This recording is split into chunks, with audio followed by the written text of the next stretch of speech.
Assalamualaikum warahmatullahi wabarakatuh. Perkenalkan, saya Vivi Triani, mahasiswa PPK Perjabatan Gelombang 2 tahun 2023, Program Studi Bimbingan dan Konseling Universitas Pancasakti Tegal. Hal yang akan saya paparkan yaitu 1. Mengenai kodrat alam dan kodrat zaman, 2. Budi pekerti dan kearifan lokal, dan yang ketiga sistem among menuntun.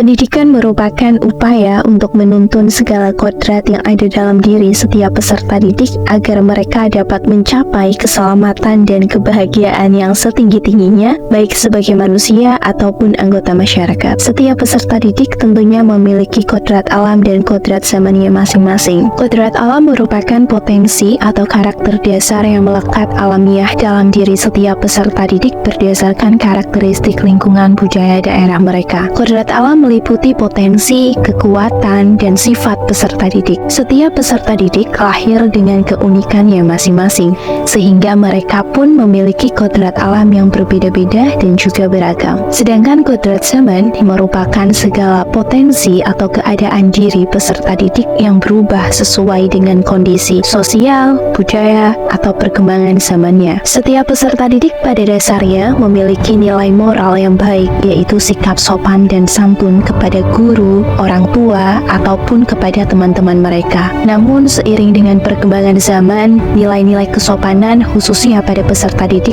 mulai luntur. Tidak jarang kita mendengar berita mengenai perilaku tidak terpuji yang dilakukan peserta didik kepada guru. Selain itu, sekarang ini banyak peserta didik yang tidak memiliki kesopanan dalam berkomunikasi dengan guru mereka.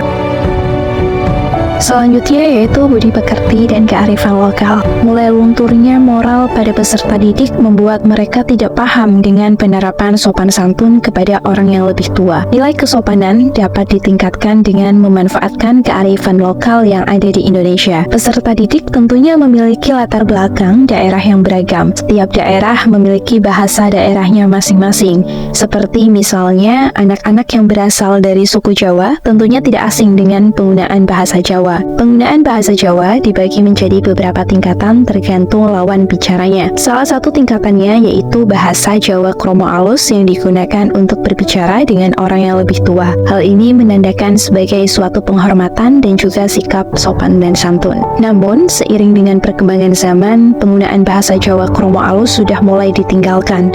Mulai lunturnya kebiasaan penggunaan bahasa Jawa kromo alus membuat nilai-nilai kesopanan pada remaja sekarang ini mulai hilang. Mengingat tingkatan dalam bahasa Jawa dapat digunakan sebagai tata pergaulan yaitu unggah-ungguh. Berdasarkan hal tersebut, kita dapat memanfaatkan kearifan lokal yang kita miliki yaitu bahasa Jawa khususnya kromo alus untuk meningkatkan kesopanan peserta didik dengan guru ataupun orang lain yang lebih tua. Penerapan kearifan lokal tersebut dapat diterapkan di lingkungan sekolah yaitu penggunaan bahasa Jawa kromo alus dalam 1 minggu sekali. Jadi ketika akan berbicara dengan guru ataupun orang yang lebih tua di lingkungan sekolahnya, para peserta didik harus menggunakan bahasa kromo alus. Apabila setiap individu benar-benar menggunakan bahasa yang bertata krama, tentunya akan berimplikasi pada tingkah lakunya dalam bersosialisasi. Akan ada rasa saling menghormati, menghargai yang lebih tua, mendahulukan kepentingan yang lain, dan sikap santun lainnya. Lantas, bagaimana peran guru dalam menuntun kodrat dalam diri setiap peserta didik? Salah satu pemikiran Ki Hajar Dewantoro dalam dunia pendidikan adalah sistem among. Sistem among merupakan sistem yang memberikan kesempatan seluas-luasnya pada kemandirian peserta didik. Peserta didik didorong untuk mengembangkan disiplin diri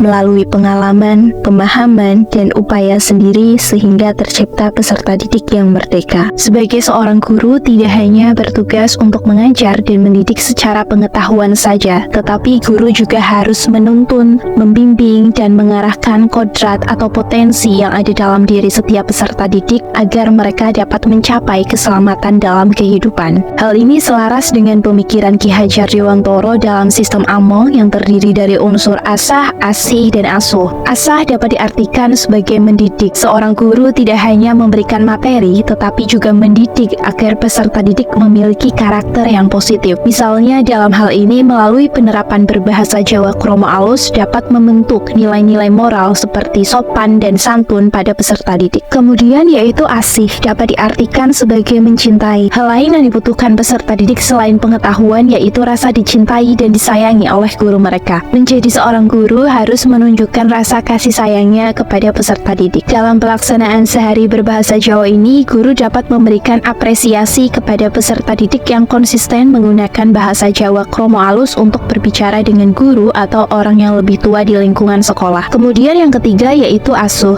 dapat diartikan sebagai membina. Dalam pelaksanaan sehari berbahasa Jawa kromo alus ini, guru dapat menjadi teladan dan menggerakkan peserta didik agar memiliki sikap sopan dan santun. Penerapan sehari berbahasa Jawa kromo alus ini selain dapat melestarikan bahasa Jawa, tetapi juga dapat meningkatkan nilai moral pada peserta didik yaitu sikap sopan dan santun kepada guru atau orang yang lebih tua. Sekian penjelasan dari saya. Terima kasih. Wassalamualaikum warahmatullahi wabarakatuh.